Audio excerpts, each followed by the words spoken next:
ओम नमः शिवाय। हर हर महादेव।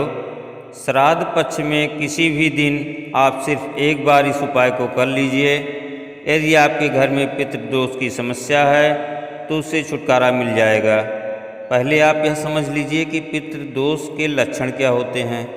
पितृदोष होने पर किन किन समस्याओं का सामना करना पड़ता है।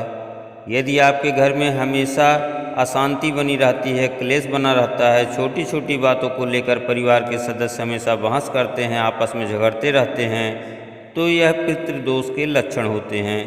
यदि आपके परिवार में किसी व्यक्ति की शादी विवाह बहुत दिनों से अटका हुआ है, शादी नहीं हो रही है, तो यह पितृदोष के लक्षण होते हैं। यदि आपका काम धंधा व्यापार सही से नहीं चल रहा है, कर्ज बहुत अधिक हो गया है या कोई आपका पैसा लेकर भाग गया है, तो यह सब पितृदोष के लक्षण होते हैं।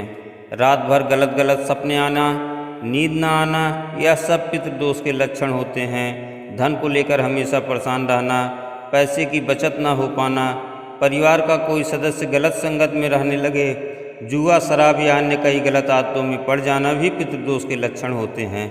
इससे निजात पाने के लिए श्राद्ध पक्ष में 15 दिन होते हैं।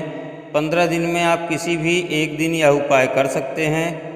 आइए जानते हैं कि पितृदोष की शांति के लिए क्या उपाय करना है। उससे पहले आपसे निवेदन है कि वीडियो को लाइक करें और जो लोग चैनल पर पहली बार आए हैं चैनल को सब्सक्राइब अवश्य कर दीजिए। श्राद्ध पक्ष के किसी भी दिन आप एक रुद्राक्ष ले लीजिए जो आपके घर में पड़ा हो, कोई भी रुद्राक्ष। एक लोटा जल ले लीजिए, उस रुद्राक्ष को लोटे में डाल दीजिए और एक चावल का दाना डाल दीजिए लोटे में। और आपके घर में पीने वाला पानी का जहाँ स्थान होता है, घड़ा बाल्टी या आरओ जहाँ भी रखा हो, चाहे किचन में, रसोई घर में या घर के किसी अन्य स्थान पर जहाँ भी पीने का पानी स्थान हो, वहाँ पर आप इस लोटे को उसके बगल में रख दीजिए। यह जल का लोटा और उसमें पड़ा रुद्राक्ष आपको सुबह के समय 10 बजे से 12 बजे के बीच में रखना है और लोटे को प्लेट से ढक दीजिए।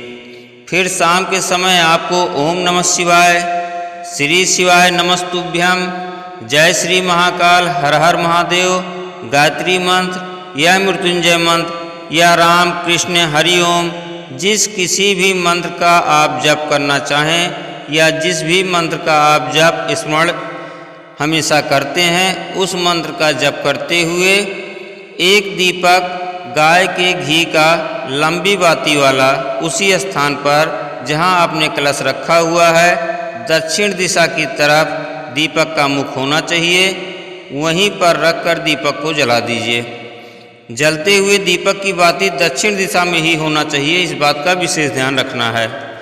फिर उस लोटे पर जिसमें आपने रुद्राक्ष और चावल डाला है, अपने दाहिने हाथ को, सीधे हाथ को उस कलश के ऊपर रखना है और अपने पितरों का स्मरण करते हुए आपकी जो भी समस्या हो वह कह दीजिए। फिर रात भर उस कलश को वहीं छोड़ दीजिए।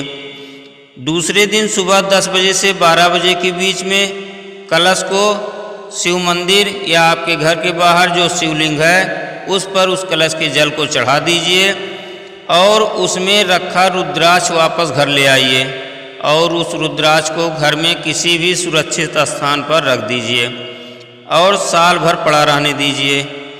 श्राद्ध पक्ष 15 दिनों का होता है। इसमें आप कोशिश कीजिएगा कि अपने पितरों के नाम पर किसी एक दिन ब्राह्मण देवता को भोजन कराएं, गाय को, कुत्ते को एवं कौवे को भी भोजन कराएं। ब्राह्मण देवता को भोजन कराते समय ब्राह्मण देवता का मुख दक्षिण दिशा में होना चाहिए, इस बात का विशेष ध्यान रखिएगा। गौ माता, श्वान या कौवे को भी भोजन दक्षिण दिशा की तरफ मुख करके कराएं। उस समय आपका मुख उत्तर दिशा की ओर होना चाहिए। यदि कौवे को देते समय कौवा उपलब्ध नहीं है तो आप अपने छत पर जब कौवे के लिए भोजन रखें तो आपका मुख उत्तर की दिशा में होना चाहिए, ऐसा मानते हुए कि कौवे का मुख दक्षिण दिशा में है। चाहे तो आप श्राद्ध पक्ष में अपने पितरों के नाम से प्रतिदिन गाय व श्वान के लिए भोजन निकाल सकते हैं। अगर संभव नहीं है तो पूरे श्राद्ध पक्ष में किसी भी एक दिन ऐसा जरूर करें।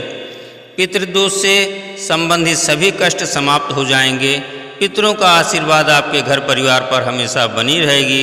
एक बार पुनः आपसे निवेदन है कि वीडियो को लाइक एवं चैनल को सब्सक्राइब अवश्य कर दीजिए। कुछ पूछना हो तो कमेंट बॉक्स में पूछ सकते हैं। श्री शिवाय नमस्तुभ्यम।